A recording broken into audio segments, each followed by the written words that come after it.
As I promised in my last accessories video, this is a more detailed view of the 27-inch INNOCN 4K monitor. This is their art monitor, which is aimed at people and professionals who care about color accuracy. It's an IPS monitor with a resolution of 3840 by 2160 Ultra HD. I know it's important to talk about the specs, but I think it's really more important to show you as much as possible in a video what it's really like to use it. For instance, it's only 400 nits on paper, which doesn't sound like very much from a brightness perspective. But as you can see in my setup here, I'm blessed here in the studio with this huge kind of old style industrial windows, which means I get a ton of natural light, which is great, but also a lot of potential for reflections.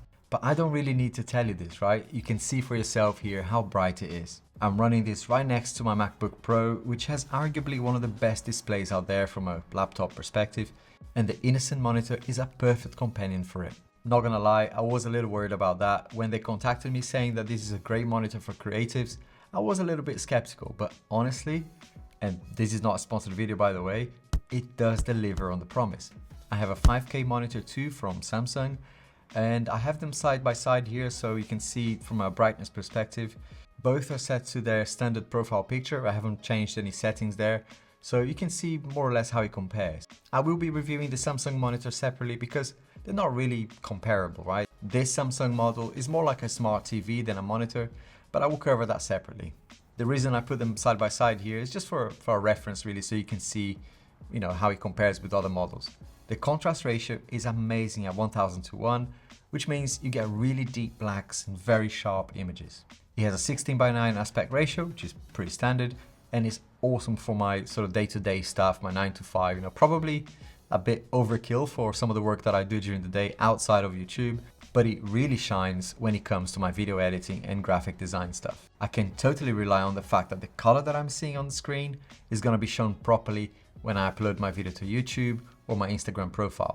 I really care about how good my videos and my pictures look, and I'm always trying to improve it, but I want to make sure that when people look at them, they are at the same sort of level of detail and set level of color that I intended it to be. So I record my videos in log profile and I shoot raw photos, and then I use some color grading in my videos. So having a monitor that allows me to do that super accurately is extremely important. And I do the same sort of thing for my photos using Adobe Lightroom. I can tweak the color, the brightness, really get down to some fine details using this monitor, using my kind of standard and also some customized LUTs. By the way, remember to subscribe to this channel. I'm gonna be doing lots of desk setups, accessory videos, and lots of cool tech that I think you might like. All the gear that I review here is of stuff that I actually use on a day-to-day basis for my business or for my content creation. So I hope you appreciate that. As a small channel like this one, it really helps when people subscribe and tell YouTube that they like this video, because YouTube don't seem to be very good at putting this video in front of people unless you do those things. So yeah, I really appreciate that. Right, back to this monitor. As an added bonus, it's a HDR400 display, which means it supports awesome HDR content from Disney+, Amazon, Netflix, you name it. I've been testing the Samsung Tab S8 Ultra and the Apple M1 iPad Pro, and having a monitor that allows both Samsung DeX and Apple Stage Manager to work well has been really great for me. I mentioned this as I know some of you don't really care about laptops or desktops anymore, and your tablets could be your main computer. Well, with this monitor, you can totally hook up the iPad Air, the iPad Pro, the Tab S8 Ultra. I have also tried the Samsung S22 Ultra using Samsung DeX, but I had some Bluetooth issues with that specific device. The tablet though, the Tab S8 Ultra, works great with this. For really serious gaming, this is probably not going to be the right monitor for you, but it is totally possible to game on it at a fantastic level of quality as well. Honestly, disclaimer here, I'm not a serious gamer, right? But this looks pretty awesome to me. Like I said, I appreciate that high refresh rate is going to be super important for some PC games.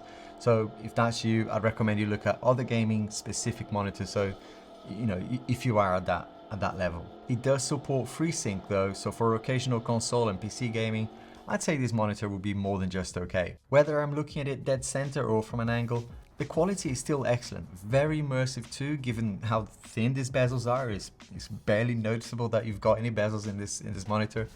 Fantastic, really. From a build quality perspective, I love how sturdy this feels. I was really surprised when I got it out of the box and how easy it was to put it together and adjust it. I have an LG ultra wide, which is a bit older and kind of lower spec in a different setup, and I find it quite awkward to move that one to the specific angle that I like. It's quite big, quite tricky to move. I love the extra room that I get on the ultra wide for video editing, but this design here makes that job of moving and adjusting the position really, really easy. Sounds silly, but you know, especially these days when we're all working from home, you know, we've got adjustable desks sometimes, you know, where there's no point getting a really ergonomic desk, a great chair, when the monitor itself, which is the thing you're looking at all the time, is giving you a neck ache or a headache or whatever it might be, right?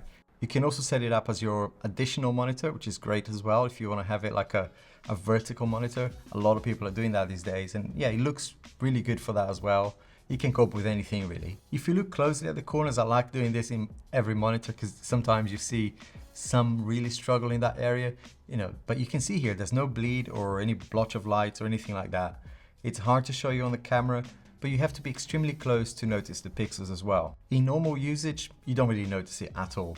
Like I said, I have an ultra wide from LG, which is great too, but I do notice sometimes that it's not as sharp as this. Even though this got like a matte finish rather than a glossy finish, all your standard ports are there to be expected.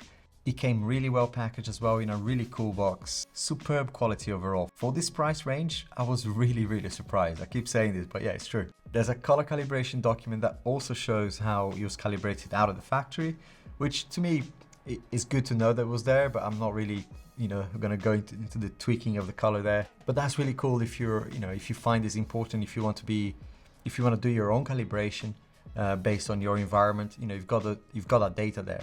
I found the standard profile works beautifully for me, so I'm not touching it. Plus, I'll be honest with you, I don't really have the faintest idea on how to calibrate it, and I don't, you know, have those calibrated gizmos. But like I said, it's excellent that it comes with this detail, so you can tweak it yourself. The built-in speakers are great quality as well. They have two 5-watt speakers, which for a monitor is pretty decent. You probably know this, right? Speakers and monitor don't really go together. They're usually teeny and don't sound great. We tech reviewers tend to forget about that sometimes. So I thought I'd include a sample here for you. It's gonna be tricky because there's so many, you know, there's my microphone, there's so many variables here, but hopefully that gives you at least an idea of what it sounds like. Watching the rise, and I wouldn't say I'm shocked because I'm always surprised. This one's for the ride, this one's for who knew I make it, just needed some time. This one's for my wife, could have left 1,000 times just about my side. This one's for the grind. It's good, right? Extremely flexible, great cable management solution as well at the back. Very simple here, you know, it's a no thrills sort of monitor. It just does the job really well. I've been really impressed overall, and you can find all the links to this monitor in the description below. I think you're really gonna like these videos that I've got in this playlist over here, and YouTube reckons that you're gonna like this one over here. Stab it in dark, probably. I've done about 200 videos, so there's bound to be one that you like there. I'll see you soon. This